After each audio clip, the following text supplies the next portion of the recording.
Lagi pa rin bang palpak kapag gumagawa ka ng leche plan? Yung tipong kung hindi durug-durog, ay magaspang at medyo butas-butas yung ginagawa. Aba, kung gusto mong ma-achieve yung ganito kakinis, ka-creamy at napakasarap na leche plan, ay panoorin mo itong ating recipe hanggang dulo. Takaw mo?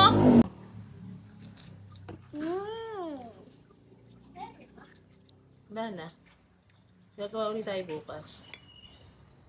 Paboritong-paborito nga ito ng mga bata dito sa bahay, kaya naman kulang na kulang talaga sa kanila ang tagi-isang llanera.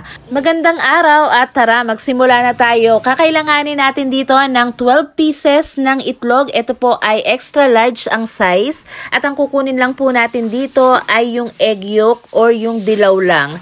Ihiwalay lang po natin to, kayang-kaya nyo na po yan kung paano nyo gagawin. Basta ang importante, ma-separate natin ng maayos.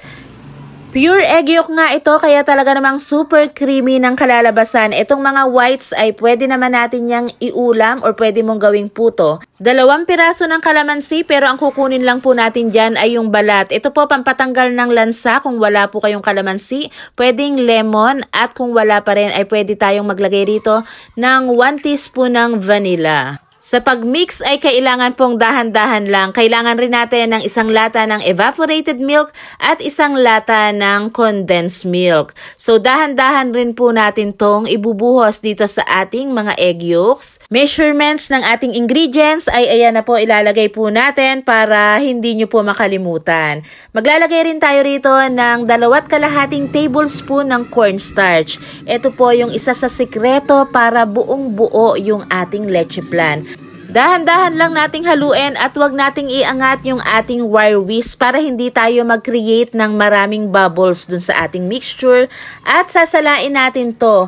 Kada sala po ay nililinis ko yung aking strainer para makita ko kung nasasala ko ba to ng mabuti. 3 beses ko nga itong sinala dahil gusto ko ay creamy yung kalalabasan nitong ating leche plan. I-rest muna natin ng 30 minutes at i-prepare natin itong ating llanera. Iba't ibang sukat po itong aking llanera. Merong 1 extra large, may large at 3 medium size. Naglagay lang ako ng 1.5 tablespoon ng sugar.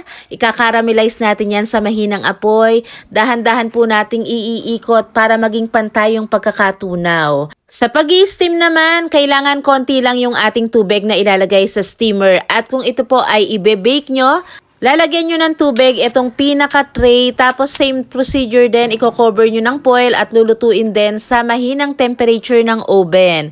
Bali kung gusto nyo nga pala ay makapal na leche plan, pwede pong 4 na llanera lang ang magawa dito sa ating recipe. Tapos alisin natin yung mga bula-bula na yan para smooth talaga itong ating leche plan. Takpan natin bawat llanera. Kung wala po kayong foil, pwede kayong gumamit ng mga plastic na mangilo.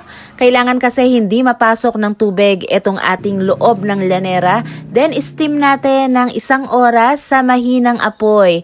Dahan-dahan lang natin tong lulutuin para pinong-pino talaga itong ating leche plan. Rest natin ng 3 oras, palamigin muna natin bago natin i-unmold at ready nang ma-enjoy itong ating napakasarap, super creamy na leche plan. Kung nagustuhan mo itong ating recipe, huwag mong kalimutang i-share itong ating video. Paki-like and follow na rin ang page. Salamat! 2 llanera na nga itong kinain ito.